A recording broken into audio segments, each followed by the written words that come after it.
പാലക്കാട് ടൗണിൻ്റെ ഹൃദയഭാഗത്തായിട്ടാണ് വർഷങ്ങൾ പഴക്കമുള്ള പാലക്കാട് കോട്ട അഥവാ ടിപ്പു സുൽത്താൻ്റെ കോട്ട സ്ഥിതി ചെയ്യുന്നത്.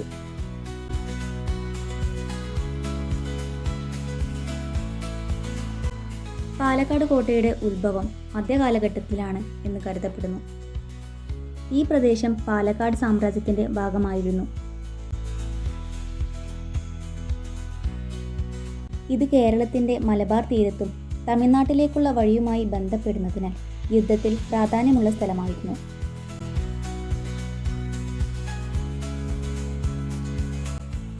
നാട്ടുരാജാക്കന്മാർ ദേശത്തിൻ്റെ സുരക്ഷയ്ക്ക് വേണ്ടിയും പാലക്കാട് ചുരത്തിലൂടെ കടന്നു പോകുന്ന വ്യാപാര വഴികൾ സുരക്ഷിതമാക്കാനും വേണ്ടിയാണ് ഈ കോട്ട നിർമ്മിച്ചതെന്ന് വിശ്വസിക്കപ്പെടുന്നു.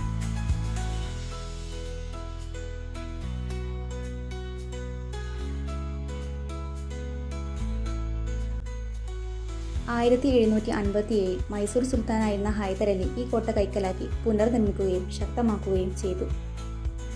പിന്നീട് ഹൈദർ അലിയുടെ മകൻ ടിപ്പു സുൽത്താൻ കോട്ട കൂടുതൽ ബലപ്പെടുത്തുകയും ഈ പ്രദേശത്തെ ബ്രിട്ടീഷുകാരോട് യുദ്ധം ചെയ്യാനുള്ള പ്രധാന സൈനിക കേന്ദ്രമാക്കുകയും ചെയ്തു.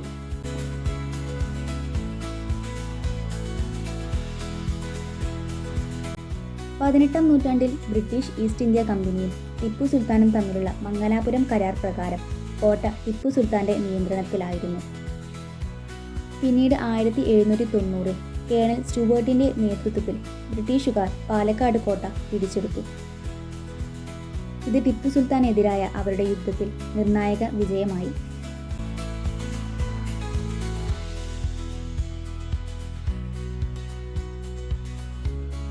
കോട്ട പിടിച്ചെടുത്തതിനു ശേഷം ബ്രിട്ടീഷുകാർ കോട്ട സൈനിക കേന്ദ്രവും ഭരണകേന്ദ്രവുമായി ഉപയോഗിച്ചു.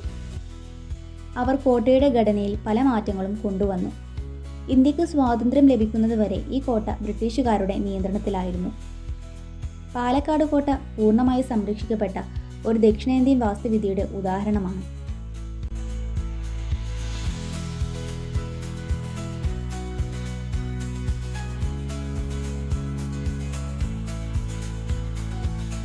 ചതുരാകൃതിയിലുള്ള കോട്ടയ്ക്ക് ചുറ്റുമുള്ള കൂറ്റൻ മതിലുകളും പ്രബലമായ പ്രവേശന കവാടങ്ങളും കോട്ടയെ ചുറ്റിയുള്ള കനാലും അതിൻ്റെ ഭാഗമാണ്.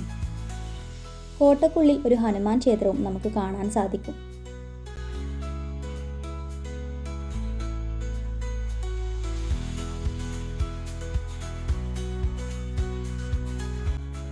ബ്രിട്ടീഷുകാർ കോട്ടക്കകത്ത് നിർമ്മിച്ച ജയിൽ കെട്ടിടത്തിൽ ഇന്ന് പാലക്കാട് താലൂക്ക് സപ്ലൈ ഓഫീസാണ് പ്രവർത്തിച്ചു വരുന്നത്.